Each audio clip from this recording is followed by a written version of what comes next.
প্রতি বৃহস্পতিবার লক্ষ্মী পূজা করবেন কিভাবে? বাংলার ঘরে ঘরে বৃহস্পতিবার হলো সাপ্তাহিক লক্ষ্মী আরাধনার দিন। বাংলায় বৃহস্পতিবারকে বলা হয় লক্ষ্মীবার। এই দিন লক্ষ্মী পূজা করলে হৃদয় ও গৃহে চঞ্চলা লক্ষ্মী হন অচলা।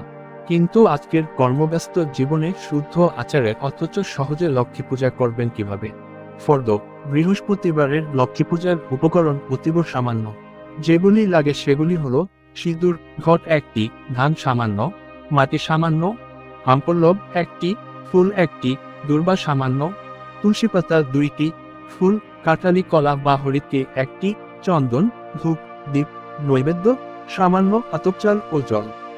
কোনো দ্রব্য সংগ্রহ করতে না পারলে পূজার শেষে সেই দ্রব্যটির কথা মা লক্ষ্মীর কাছে উল্লেখ করে ক্ষমা চেয়ে নিলেই হবে। লক্ষ্মী পরিচয়। যে দেবতার পূজা করেন সেই দেবতার পরিচয় আগে জেনে নিতে হয়। লক্ষ্মীকে আমরা টাকা পয়সার দেবী ভাবি, আসলে লক্ষ্মীর পরিচয় শুধু ওইটুকুতেই নয়। লক্ষ্মী শুধু ধনী দেন না, তিনি জ্ঞান ও সচ্চরিত্র দান করেন। এক কথায় লক্ষ্মী পূজা করলে মানুষ সার্বিকভাবে সুন্দর ও চরিত্রবান হয়।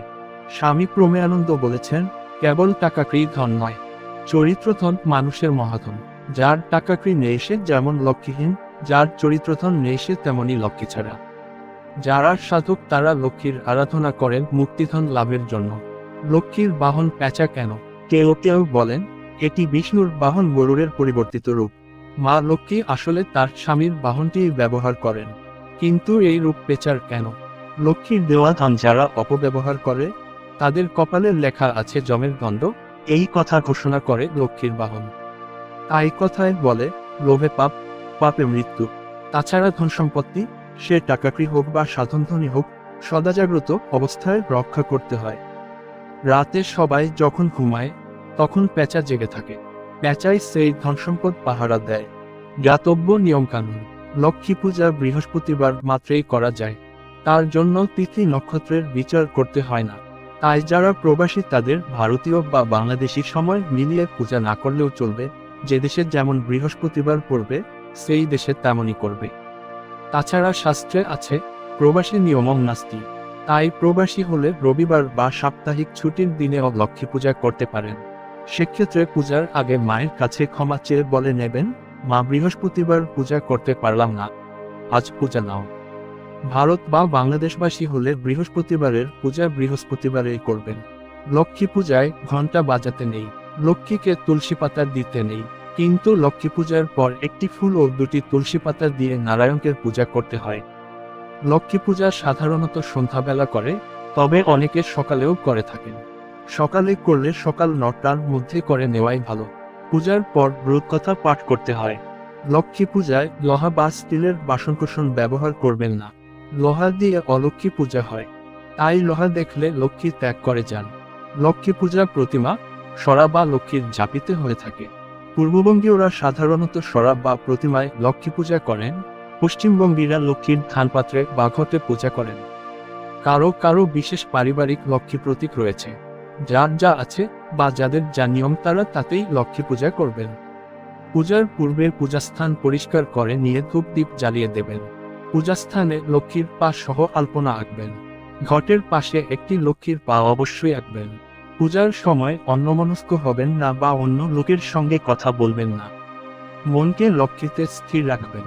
পূজার সময় অন্য কথা বললে বা অন্যমনস্ক হলে মন্ত্রপাঠাদি করে লক্ষ্মী পূজা করাই শ্রেয়। কিন্তু এক মনে আন্তরিকভাবে লক্ষ্মী পূজা করলে বিনা মন্ত্রে পূজা সিদ্ধ হয়। অবশ্য দীক্ষিত হলে গুরুমন্ত্রেও পূজা চলে। বিশেষভাবে মনে রাখবেন, মন্ত্রপাঠ ও পূজাক্রিয়া দিতে অভিজ্ঞ ব্যক্তিরা বিনা মন্ত্রে পূজা করবেন না।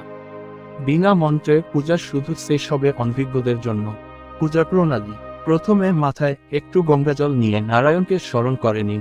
পূজার আগে মাথায় জল নিয়ে দেহ ও নারায়ণকে স্মরণ করে মন শুদ্ধ করে নেবেন। তারপর সূর্যের উদ্দেশ্যে একটু জল দিন।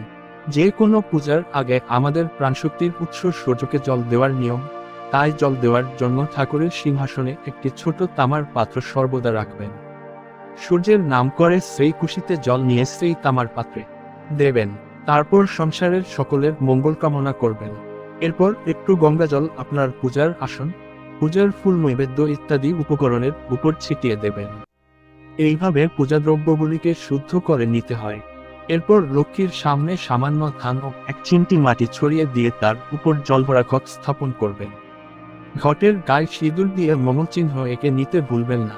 ঘটে একটি আমপল্লব, যাতে বিজোড় সংখ্যায় আমপল্লব থাকে, ও তার উপর একটি কলা বা হরিৎকি দিয়ে উপরে একটি ফুল দেবেন। ইচ্ছা করলে ঘটে ও লক্ষ্মীকে একটি করে মালাও পরাতে পারেন। এবার লক্ষ্মীকে ধ্যান করবেন। লক্ষ্মীর ধ্যান মন্ত্র হল ও পাশাক্ষমালিকাম শ্রীনিবিষাম্য সৌম্যয় পদ্মাসনাস্থান ত্যাজ্য শ্রিয়ং ত্রৈলোক্যমাতরম গৌরবর্ণাম সুরূপাঞ্চ সর্বলঙ্কার ভূষিতাম রৌদ্রপদ্য ব্যাঘ্রপ্রাণ বরদাম দক্ষিণেন্দু। মন্ত্রটি পাঠ করতে ভালো, নয়তো লক্ষ্মীর রূপটি চোখ বুজে মনে মনে খানিকক্ষণ চিন্তা করবেন। এরপর মা লক্ষ্মীকে আপনার ঘরে আবাহন করবেন। আবাহন মন্ত্রটি হল ও লক্ষ্মী দেবী ইহাগুচ্ছ ইহাগুচ্ছ ইহতিষ্ঠ ইহতিষ্ঠ ইহ সন্নিধে ইহ সন্নিরুদ্ধস্য অত্রাধিষ্ঠান কুরু মম পূজান গৃহান। সংস্কৃতে মন্ত্র পড়তে অক্ষম হলে বাংলায় বলবেন, এসো মা লক্ষ্মী, বসো মা লক্ষ্মী, যতক্ষণ তোমার পূজা করি ততক্ষণ তুমি স্থির হয়ে থাকো মা। তারপর ভাববেন মা লক্ষ্মী আপনার হৃদয়ে এসে বসে আপনার দেওয়া ফুল নৈবেদ্য গ্রহণ করছেন। একে বলে মানসা পূজা।